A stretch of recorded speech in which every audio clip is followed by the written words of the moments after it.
But let's get started. A couple things. This is a small community, and the community of ultra running is really growing. It's a great thing, but also just how proud it is to have three of the winners, both men and women, to get to run for the USA, which is kind of cool. So I'd love to just have each one of you introduce your name and just talk a little bit about what you like about the culture, and then what you think is happening in the ultra running scene, and then we'll jump into just some much easier questions. You ready to go, Kaitlyn? Yes, sure. And I just look at you because I remember seeing you, I'm like, were the markings down? What? When I was asking about markings. Oh, yeah. I'm your course director as well, so it was great to see you. Would you like to say hi? All you. Hi, I'm Kaitlyn. I live in just outside of Seattle, Washington. I run for the North Face, and I'm really excited to be here. This is my first year at Lake Sonoma. Got a full Northwest experience running the half marathon today. I thought I was back in Washington, but I'm happy that there's now sun. Let it dry out a little bit. It was really muddy, so everyone who's racing tomorrow is going to be in for a treat. Yeah, I think like you just kind of were mentioning about the local running community here in this kind of small town, everyone coming together and showing up for the race, and that's, I think, like the running community is what really got me into trail running. My first 50K I finished, and I thought like, wow, this sport isn't for me. I don't think I can do this. I'm not very good at this.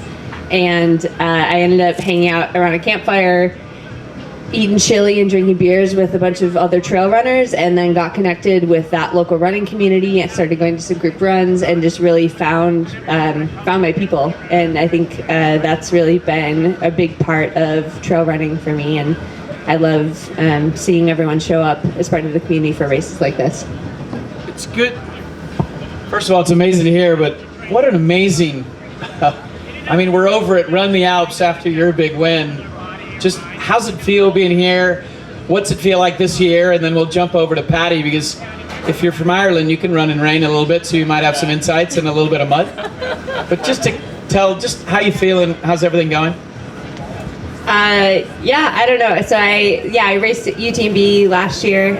I got third, and Katie Scheid, another teammate of ours, was first. Yep. So yeah, we had two teammates on the podium, which was awesome.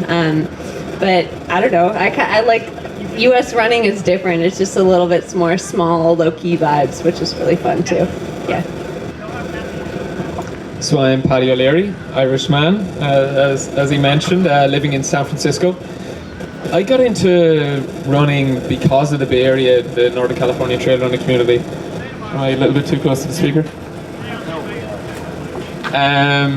Yeah, so I moved over here in 2013 and didn't really know much about running, and it was because of the Bay Area trail running communities that I started getting out and running trails, started running not on the road, started running on the trails of the greater Bay Area in Northern California. And the thing that really kept me in it was just the community that we have around here, down in San Francisco, all the way up here in Healdsburg, all the way over Northern California. It was just the vibes when you go to a training run, when you go to a race. One of the things I love following on Instagram is following Healdsburg Running Company and just seeing all the banter they have as they trail surf around all of these different group runs all year long. So I think we're all pretty fortunate that we're able to come here to kind of get our bit of experience of trail surfing in this community here on their home trails. So I'm pretty grateful that we're all able to come here and enjoy these beautiful trails with this great community and take a bit of that back to our own community and build it wherever we're based. Perfect. And the mud is great, isn't it? That bit of rain this morning, I'd say I wish I was still on work, but I wish I was here for it. I've been loving this spring so far. More of it, keep it coming. So just to mix it up a little bit, would you tell us, not only introduce yourself, but tell us, do you have a good luck charm? Do you have a mantra? Do you have, when you're out there, what are you thinking about? Let's mix it up a little bit. Favorite gear, oh boy. Okay. Favorite snack, whatever. So my name is Olivia Amber. I am also a runner for the North Face. And boy, I guess my favorite gear is obviously North Face. My favorite shoes, I love the North Face Infinite 2s, especially for tomorrow. I think they'd be great because they have big lugs and they're just super comfortable shoes. They have good ground feel, but also enough cushion that when you're running long distances, you feel like your foot's really protected. And honestly, I've been training and running in them a lot. I think I did most races in the Infinite 1 last year, and the Infinite 2 is just a step up from that even. So highly recommend those. Love those shoes. And you're a skier. Yes, I do come from a ski background. Gonna help you in mud a little bit. Yeah, definitely. Yeah, it does. Yeah, definitely. But I'm trying to think of like what I think about during races, but honestly, I'm just so focused on the race and like I try to be as present as possible. So I love cheering other people on. I love thinking about, what other people are doing around me just from like maybe I can make a new friend standpoint. I think that's a really cool thing about ultras and running long distances is that you're usually at a low enough effort that you can talk a little bit, and it's such a cool experience for me coming from a ski background when you have your skis and your poles and you have this loud snow crunching around you. You can't really meet anyone during a race. So I think what's so special about this sport is just being able to make friends literally during a race. I think that's like such an incredible thing. So I love leaving a race being like, okay, I made 1, 2, 3 new friends, like cool, this is awesome. And then you meet up with them, at another race somewhere else in the country or around the world. And I think that's so special and such an incredible thing. So yeah, my favorite thing is probably that.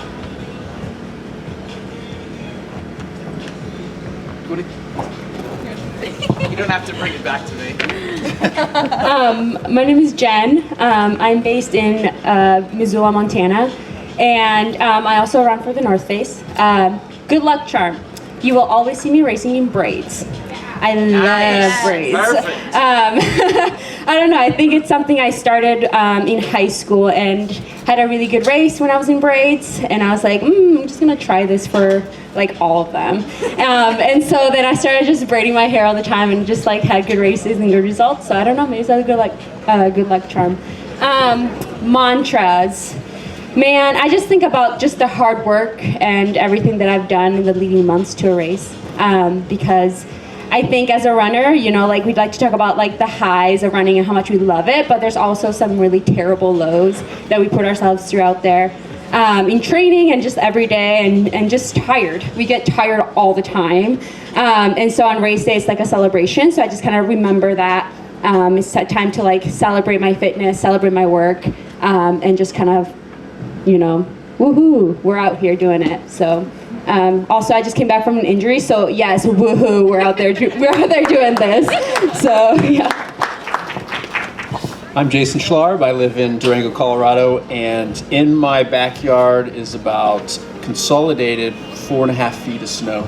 So I'm really happy to be here. It's green and there's lupines and iris. And one thing that I was thinking about that I really like about our trail community in North America, the United States, is that we have really small races. Because we are very conservative on how many people can come to a race. Our National Forest Service, our BLM, our wilderness, our national parks don't allow 3,000 people to run through. We don't put chairlifts on every single slope. We don't put, we just have a different kind of aspect of a perspective on what wilderness should be and how we manage that. And so it creates smaller communities, smaller race experiences, and the kind of cool thing about our professional trail running sport is we all do the same race. Granted, at the World Championships in Austria, that's not the case, but usually we all do the exact same thing where, you watch something on TV, ball sports or whatever, and nobody else gets to experience that game, that competition. So I like to be able to share that with everybody and be able to have that kind of bond. That's special to me. So I've always avoided Lake Sonoma because it's so fast, and I'm always living in the mountains. And so it's time to go and see what this race is all about. That's been a legend for quite a while with so many legendary I'm not athletes. sure Bummer at less than a mile will be what you're looking for. Madrone a little more, but Matt's down there. If you could run down Madrone at Walmsley speed or others, you'll definitely pick some time up.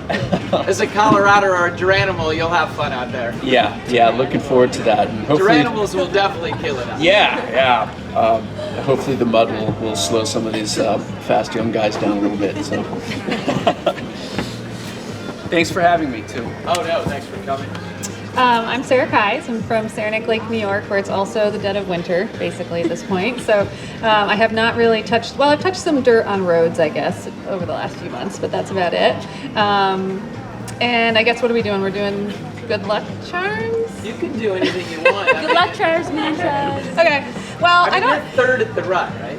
Yeah, last year I So was. you're a climber. Yeah, So we just I had a live in little a- fun with Jake. Yeah. Are you a descender, or just so you guys know, Yeah. if you don't do the course, we call it relentless, so it's a little bit of ups and downs. I've been working on my rolling terrain lately, so Just keep thinking yeah, momentum. yeah. I'm gonna keep it going. Hopefully, roll right through it. But I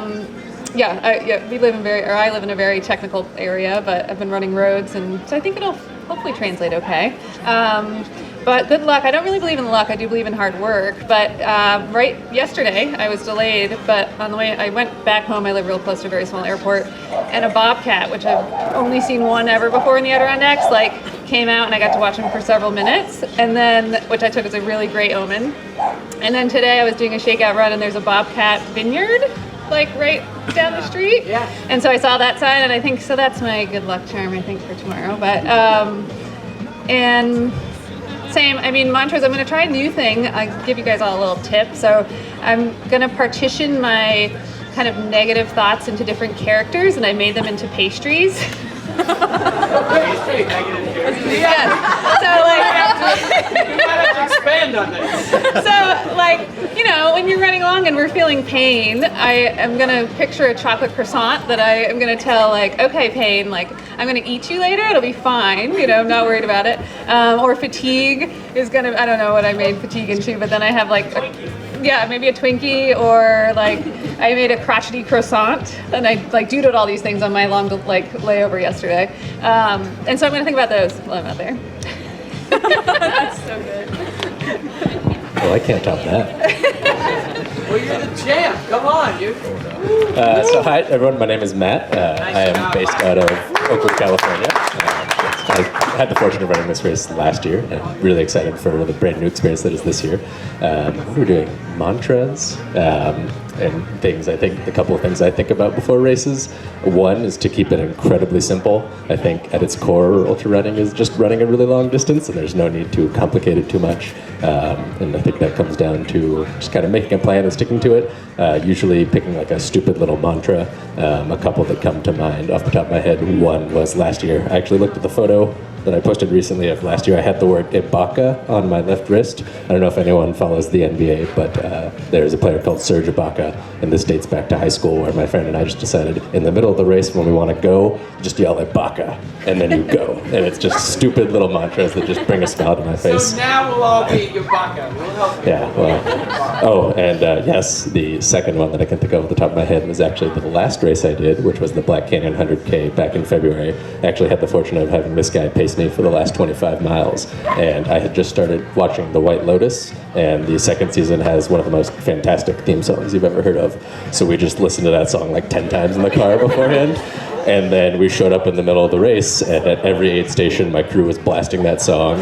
And then when Chris was pacing me, we'd literally spend a mile as I'm swearing. I'm just I don't want to do this anymore. He's like, hey, just think about the song.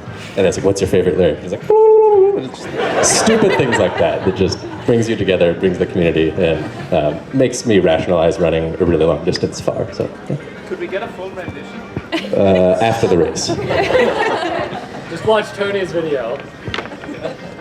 Hi, I'm Chris. I run for Solomon, and I'm from Southern California, where there's no snow. So I've had wet but mostly dry trails. I guess good luck. I would have to say maybe a mid-race bucket hat switch. Always seems to do pretty well. Yeah, you gotta get the sun protection here in California. Yeah, but I think one of the things I really like about the sport is just how tight-knit the community is. You know everyone. The world's really small. In fact, yesterday I had my 4th run with this guy, and the 3rd run I ever did with him was pacing at Black Canyon, and I met his mom. So if that says anything about how fast you can make friends, I think that's a good testament to how strong the community in trail running is. And yeah, I'm excited to go out there tomorrow, have fun. It's also my first Lake Sonoma, so I'm excited. It's in Hollywood. Where from? Pretty much. I'm like a few miles from the Hollywood sign. It's kind of like the Hollywood Hills here. Yeah. Not very many fancy houses. Yeah, but there are some mean people that'll take down trail markings out there probably. Yeah, by the way, if you see something, we're all locals at the aid stations. And so if something is awry, let us know. We all have markers and everything And in the chainsaws. tape, so we're good. Oh, by the way, I will tell you this. Sorry to sidetrack a bit. But we love Jim for winning twice in EO. We love our 2-time champs. But Keely was not only a 2-time champ, but she is working the aid stations helping. She runs and a tree is down and she's like, oh, I know you guys will go get it. And I don't want to go over it on the way back. So she not only won that year, but she's definitely trail patrol and directing the chainsaw crew. So not too bad. But while we're talking about, all of you are, like Keely and others, quite successful. A lot of folks here in the audience are waiting to eat or running tomorrow, and maybe both. I would love to start just, a little bit, tell us your insights of how you're prepared, either for this race or how you're prepared. And then, because you've now done the work, maybe a little bit, normally this race is super hot, guys. The run part is, I think we had a September run that it was in the hundreds. But it's going to be cool, it's going to be nice. Tell us a bit about nutrition, hydration, what you'll do on a day that is like this, or what your plan is. I think you talked about keeping it simple.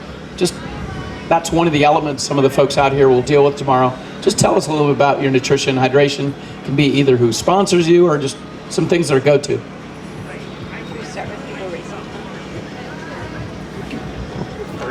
Okay. I was trying to say we should pass it mic immediately to people who are racing tomorrow, not me. You can give them advice. But yeah, today my goal was actually with the half marathon just to have fun. I wanted to get a good training run and just get out and experience the course and really lean into kind of the community and fun aspect of it. And I had a really great time doing the half marathon. It was only a women's race, and that was my first experience ever having that kind of environment. And I was just really overwhelmed with how much support and hooting and hollering and high fives and encouragement there was. I've never experienced that in a race setting before, and it was really cool. So yeah, that was just fun. Yeah, I think I'll leave it at that. Out and back trail love today. It's good. So nutrition has been a challenge for me over the years. It was fine till I was till 2019, but 4 years into ultra running, all of a sudden I just had a switch and I started having issues after 6 hours, and that's something I've been trying to learn and deal with since then. I've improved recently, so I work mainly with using spring gels, but then one thing that I'm doing my second ever 100-miler in 2 weeks over in Japan, which I'm pretty excited about. But for that, I'm going to start using 50% of my food is going to be solid food. Because I think throughout your running career, your body's going to change, and my body changed, and I had to adapt to that. So just adapting, learning, practicing. Actually fun with Matt did join me for a training run, and Pat right here. I did a 55-mile training run a few weeks ago, and I was running around the Marin Headlands, and the lads got a great photo of me carrying a little Ziploc of rice. I tried to make rice balls, but they were not very successfully ball forming, so it was just like a bag of rice, and they had some great photos of me just picking away at my rice. It tasted great. Soy, honey, rice and eggs. And a lot of salt. It's pretty sweet. But yeah, learn about your body, and it will change over time, but just adapt to that. You're definitely becoming a San Franciscan. Rice bags. It wasn't vegan though. Yet. Yeah. That's true. I think my advice is just, it's easy to take things too seriously to the point where you lose some flexibility in your thinking. And if things go wrong, it's easy to panic and say, oh my gosh, well, in my training, this is what worked, and like, why is it not working all of a sudden? And so I think just being focused, not taking things too seriously, being present, not thinking too far ahead, like to the finish line, because sometimes when you think about that, it's like, whoa, that's really far. You'll probably make it there, but you know, things come up. And so just, I think, stay focused, don't take yourself too seriously, but you know, you practice this, you know what works. If it doesn't work, it's gonna be okay. Everything's gonna be fine. I think that's really just my only advice. I think, yeah, it's like going back to, I think someone already mentioned this, but keeping things simple. I forget who told me this, but there's like this, it's kiss it, keep it simple, stupid. I don't know who came up with that, definitely not me, but I like thinking about that. So things get kind of crazy during the race, just kiss it. So I definitely learned through experience. I did my first 50K in 2021, the rut, and I was so anti-gel because I was like, oh, they hurt my stomach, blah, blah, blah. So I ate boba bars. If you guys know what those are, they're thick. So I'm like running up, I think, Pikes Peak or whatever, and I'm just like chewing and like I can't breathe, I'm trying to chew. I was like, I need the nutrition though. So little did I know that there's different types of gels that you can experiment with. There's not just one type. So I started with Huma last year, really enjoyed them, they stuck well. And so I ended up practicing with those. And now I've kind of discovered Spring Energy, really like that also. So this is my year of Spring Energy, I guess. And so I've been practicing kind of eating every hour. So I do hours or minutes per calorie or whatever, than miles. Just because I feel like in trail running, a mile is not really a mile. You know, like a mile here in Lake Sonoma is different than a mile racing, you know, Broken Arrow or something that's more technical. So I like to go based on minutes so that I'm not, you know, like bonking hard and being like, where's mile 10? You know, like I'm gonna eat a mile 10 instead. It's like, oh, it's been an hour and I'm at mile 5. That's fine. I'll just eat. So it just keeps it like back to the simplicity. It's keeping simple. It's like I'm getting everything every hour. So yeah, just learn. Like I was crazy. I was eating peanut butter sandwiches, blah blah blah. Like it was crazy, and then I discovered like I'm like thinking too much about it. So yeah, just practice, and then come race day, just like you know what you're doing. So that's my advice. Before you give it to Jason, what was your go-to song at karaoke last night? I did not karaoke. I think you're thinking about Brittany. Was it Let It Go? By the way, congrats. We will finish. I knew it. We will finish the panel with a song. Yes. I do 300 calories per hour with a liter per hour. That's my kind of nutrition and water. And then if my stomach's kind of not feeling good, I'll try to do more liquid-based stuff. But if that doesn't work, I found that a lot of people, myself included, will stop eating and be like, if I eat anything, I'm gonna puke. I can't eat anything. And like 10 minutes later, oh, I still can't eat anything. I tell my athletes, and also try to have this policy myself, if it goes longer than an hour of feeling like I'm going to puke, to just go ahead and eat and puke. And just make it happen, reset, and restart. Because I find that like maybe 70% of people that puke, when they're done puking, they can feel all right and eat again. So that's my tip. Because if you go 2 hours or 3 hours, or a lot of people go a really long time because their stomach doesn't feel good, and they just keep going, you're never going to get out of that hole. You know, especially in these long ultras that are 50 or 100K or 100 miles. So sounds terrible, but just go ahead and puke. Yeah, puke and rally. I have a similar, like every 30 minutes, basically I'm eating about 100 calories. Usually it's a gel. I'm a tailwind athlete, so I put tailwind in my soft flask. In January, I had something called H. pylori. I don't know if anybody knows what that is, but it's really changed my microbiome, so I'm experimenting with lots of different things these days.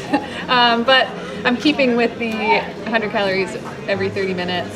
You know, easy to look at the watch and do that. But yeah, I agree. I think people do, you know, like just kind of get it over with and puke if you have to, or try something different. You know, I think potato chips, like a little bit of salty, can just change your palate enough too if you've been doing sugary stuff for a long time, and that might just be enough to like give you an appetite again to eat. Coca-Cola, you can get like real long way on Coke for sure. Like just that. Yeah. I guess that's it. Yeah, I think the rest of the panel has touched on a lot of similar points to myself. I think my overarching takeaways are to have a plan in place, but be prepared to throw it away in an instant. Like, it's good to practice things. It's good to like have something in mind. I know myself is a very engineering mind. I like create an Excel spreadsheet with exactly what I want at each place. And then inevitably you get 4 hours in and be like, oh, my stomach does not want this. So have something as a backup. I know for me it's like candy or Red Bull or something just easy that goes down. And I think the other point that was touched on earlier is kind of practice your nutrition. I think if you show up at race day and try all these things you've never tried and your stomach gets upset, it's not a surprise. So just kind of, you only learn. Every race I've done, I've learned more about myself. So yeah, just try out different things and find what works for you. Yeah, I think it's a big part for me is setting my expectations before the race, being okay with, you know, something not amazing, but committing to having fun the whole time. And that way you can never disappoint yourself. You can only just have fun. But big puke guy too. Love a good puke. Also a big spring guy. So, I mean, those two kind of like correlate. Yeah, there's some correlation. But I just like going out there, having fun, enjoying the trails, enjoying the community, and just seeing what I can do. I thought what we'd love to do, there's a group of you here. I can grab the mic. So, as running a panel of these amazing, accomplished ultra runners, especially varied, whether we have nurses or scientists and others, I'd love to give a chance for you guys. So think for a second. If any of you have a question or two, it's time. This is Lake Sonoma. It's a small community. You're out here. If you have a question, I'd love you guys to throw it out there. Anybody brave enough, or is it just me? All right. First of all, on a scale of 1 to 10, how good is it? Okay, this is the guy for sure. This is going to be a puker. Let's do it. What's the question?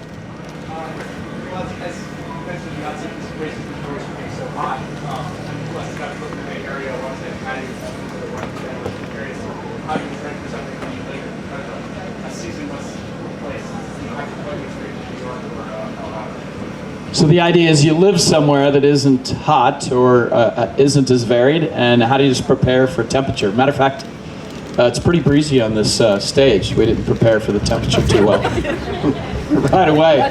Where's the Houdini? Or where is your jacket? So if you want to first grab that question, quick answer. Personally, I'm a big fan of sauna. I'm doing some heat training. I've used the sauna to heat train for Western States, most recently going to Thailand and World Champs. And I think there's a lot of different ways to do it, but there are, you know, I don't know. I think like there's also different ways to heat train. People like to wear a lot of different layers, get on a treadmill with a puffy, that's all fine. For me, sauna is also really relaxing, so I feel like I enjoy that aspect as like part of my taper of kind of getting that heat training time. So. Jason, did you want to? I'll add to, on top of the sauna for people here in the Bay Area, I know we're living in that pocket where it's just always foggy. I'm in Richmond, a little further west than you. But Mount Diablo, if you want to get some heat training in the summer, 100 degrees, 110 degrees, there you go. East Bay. So Montana's very, very cold and very snowy. Man, I feel like when I was training for Worlds, I actually did not end up doing it, but when I was training for Worlds, I would do workouts in rain gear because then it'd be created, I mean, Thailand was humid too, humid and hot, so it's, you know, best of both worlds. So just created that climate in my body and just kind of like made myself adjust to it while working hard, if that makes any sense, because I was going to be working hard. And then I guess for like dry heat like this, yeah, saunaing, same thing, raincoat, running with raincoat, just becoming very comfortable in that temperature. But yeah, I'm also a big fan of steam rooming. I love the steam room. And then I do make sure that I do my heat training days on workout days because it is also stress on the body, whether it's relaxing in the sauna or not, it's still stress on the body. And so that way on your easy and recovery days, you're not putting that extra stress of just like going into the steam room, going to the sauna, like it is still stress. So keeping that hard days hard, stress days stressful, whatever. So yeah, the steam room and just a lot of raincoat in workouts. I hate wearing extra stuff. I don't like to be miserable and sweaty while I'm running, so I'm just a wimp. But I hit the sauna in the hot tub and try to do 20 to 30 minutes and get the body used to sweating. Also, you know, for vertical, I have a lot of myself and athletes that are, you know, during the winter can't get that. Squats and lunges go far away, and then, you know, just finding a road that has a hill. You know, it's not trail, but just kind of repeating that and getting the quads ready. Or take a vacation somewhere really cool that has that terrain. That's another way. I mean, I echo all those things. I think sauna probably is the big one if you're going to try to prep for something hot. But mindset too goes a long way. I feel like thinking about like what it might feel like to be totally different environment from what you live in, and kind of envisioning that stuff, and like resiliency that you can get from also just running in like 0 degree weather is something. Yeah, we'll also say saunas is 100% the tool I've used, but I think it speaks to the larger point, which is just try to simulate race environments as much as you can in training. For me, that's ultra running is like long distance running, so on the weekends do like half your mileage over 2 days. That's just what I find works for me, but yeah, just simulate whatever race conditions you expect and kind of seek out those different ways you can find them. Well, it gets plenty hot in Los Angeles, so either I can run at the beach to get some humidity or run in the desert to get the dry heat. So, I mean, there's some good vert out there, but I mean, again, simulating the race conditions is probably your best bet. But I've yet to try out a sauna, so yeah, I'll take your guys' word for it. Just a little history. Tropical John just did the race to get his friends ready 16 years ago for Western States. That was the whole idea of Lake Sonoma, because it had enough speed to it, it had enough up and downs, and if you did it in April the second week, you wouldn't be wrecked by time it's time for Western. But it definitely always mirrored, so I want the weather to be great at Western, but the weather sometimes mirrored each other. So if Hal won in the conditions here, you would go to Western, it was kind of some of those conditions. So whether it's snow that's melting and it's a little bit muddy, we may see that. But it's definitely good for you guys to hear from you guys of how you live somewhere else. Great question, by the way. And then be able to train for something hot. Or tomorrow, I think we should have kind of bluebird perfect weather for running if there is something like that. I think you were raising your hand, right, for a question?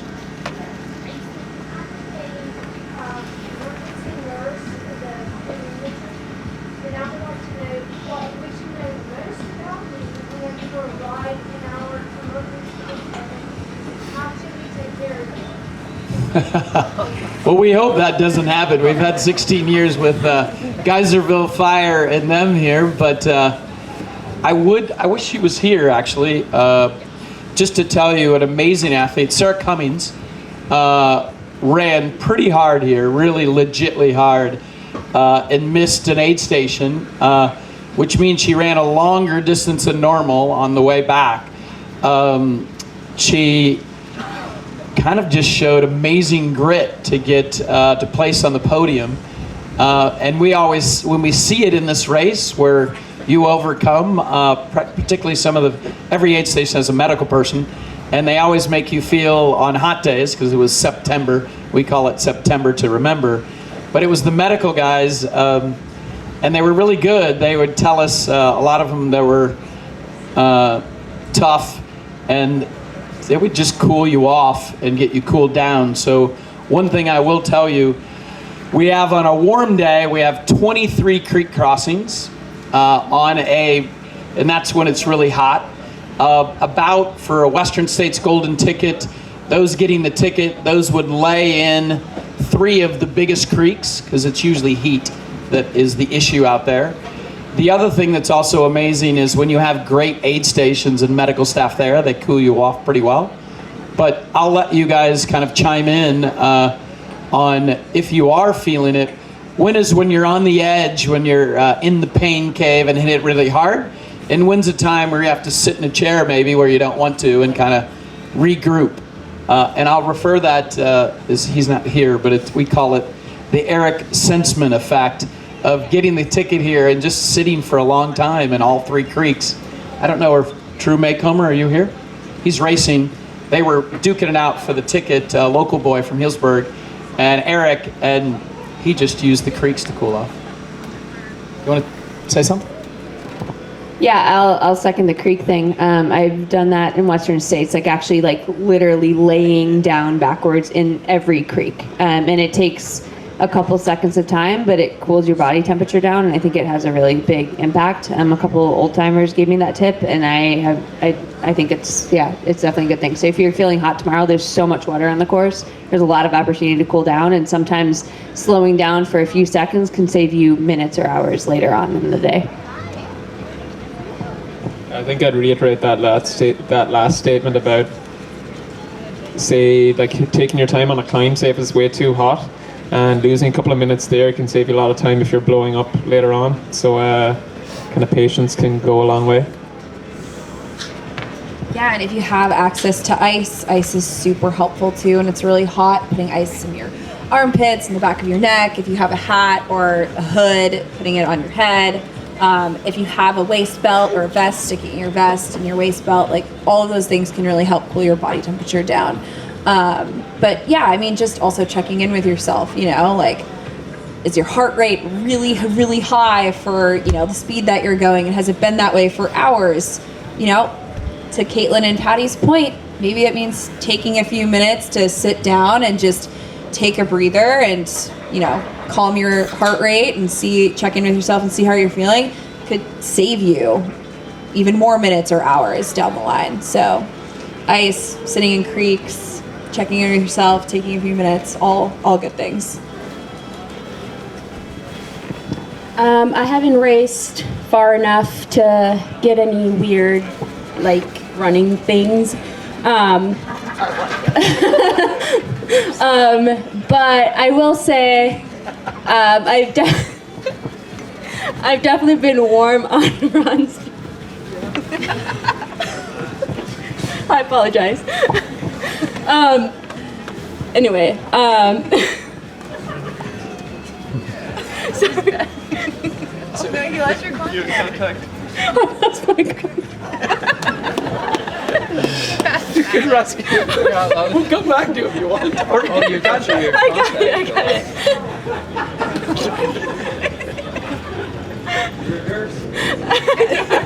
Okay, no, but apparently, be there. It was just.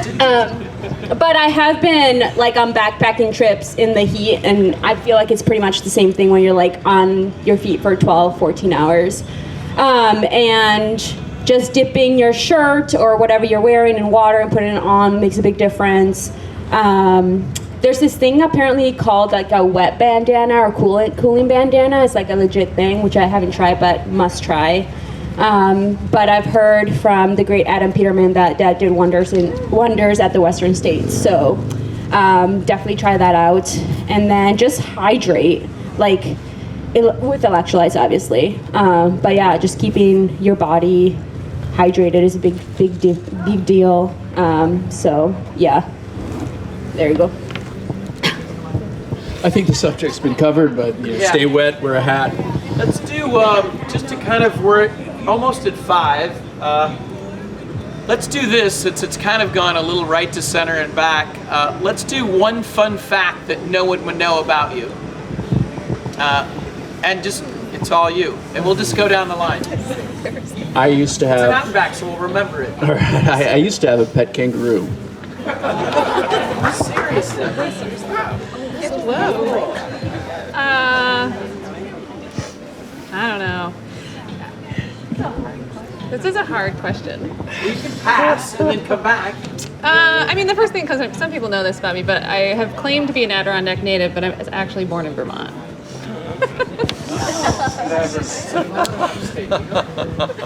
Let's see. Come from a strange history of music. I used to play the trumpet as a child. Me too. But more famously, I was in a death metal mariachi band in high school. I'm not going to elaborate. That's just it. Tell us the name. On the spot. I've never done a 50 miler before. Nice. Just more and less.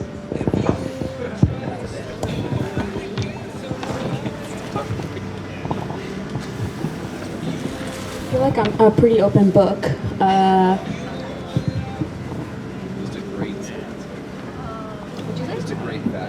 Great fact. Mascot. High Oh, I had a chinchilla growing up. I guess that's cool. That is cool. It was very soft.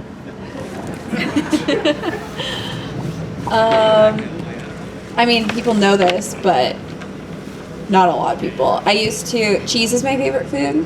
I'm from Wisconsin, so cheese heads, you know. And I love cheese so much, I figured if I was gonna have food with me on a long activity, might as well be the thing I like to eat the most. So I would just bring a block of cheese and I would just eat that. And it actually was fine, but then once I started moving faster and working harder, it definitely didn't sit super well, so I don't do that anymore. And I don't recommend it. But yeah, fun fact, cheese block, just, that's what I brought, so. When we're talking about the agricultural tendencies of where we're from, I'm from a part of Ireland that's famous for its strawberries, and every kid, when you're growing up, you're either a strawberry picker or you sell strawberries on the side of a road. I was from a picking area, and I used to do the strategy, pick one, eat one, pick one, eat one. That was my fueling strategy. But when I was like 4, my older siblings and youngest of 5 convinced me that I was about to turn into a strawberry, and I believed them for like a year, so I cut down off strawberries for a little bit then. I love strawberries. I've had a blank because I don't know what to say, but I just got an idea about agricultural backgrounds. I grew up in a really small town in Wisconsin, and I think my first ever job was picking rocks out of a field. We spent like 8 hours behind a tractor with the rototiller just picking rocks, and I think we got paid a cheese sandwich. So that was my job. So first of all of you here, put your hands together for these guys putting up with me, but coming out here to Lake Sonoma. Just so you know, it is a charity race for 16 years, and that's really what makes it so good. All the locals, it's easy to get them not to do all of the work we've done, but it's for vineyard workers, scholarship for kids. So we have a couple of them in our actual store. So just 16 years ago, the Wilsons, you'll see their wines, a great family. John Matter's our guy that gets a lot of credit, but the Wilsons really are the ones that provide the wine and really almost a lot of the things, the boats that we use to come out to do chainsaw work and everything. But the cause is vineyard worker scholarships. And here it's farming. I'm from Southern Illinois. It's not corn or anything, a little bit. It's grapes, which is great. And but it takes a lot of effort. So when we kind of feel like we don't want to do a loop around the pond, we call ourselves pond pirates, so the 25 miler, all you have to do is you drive down Dry Creek. And you can go at 4 in the morning and they're out in the field. You can come back after a late night run where you forgot your headlamp and it's late at night and they'll have headlamps and they'll be in the field. And so it's the folks that actually grow the grapes and tend to it are farmers. I'll end with this. This race is definitely for me always called the law of the farm. If you put your time in and you tend the crops, you're a farmer, and you do the effort, then all you got to do is just have some fun. It's time to pick, and I'll remember this: pick one, eat one. So pick a mile, eat a mile, pick a mile, eat a mile. It is not relentless. It is definitely going to be momentum, and just smile. It's an out and back. The best things about out and backs are you get to see everybody else, and seeing the elites out front to the backup packers that are going to be at 14 hours. From 6 hours to 14 is just a lot of smiling, a lot of miles, and just have fun. Law of the farm. Thanks, guys. Thanks for coming out.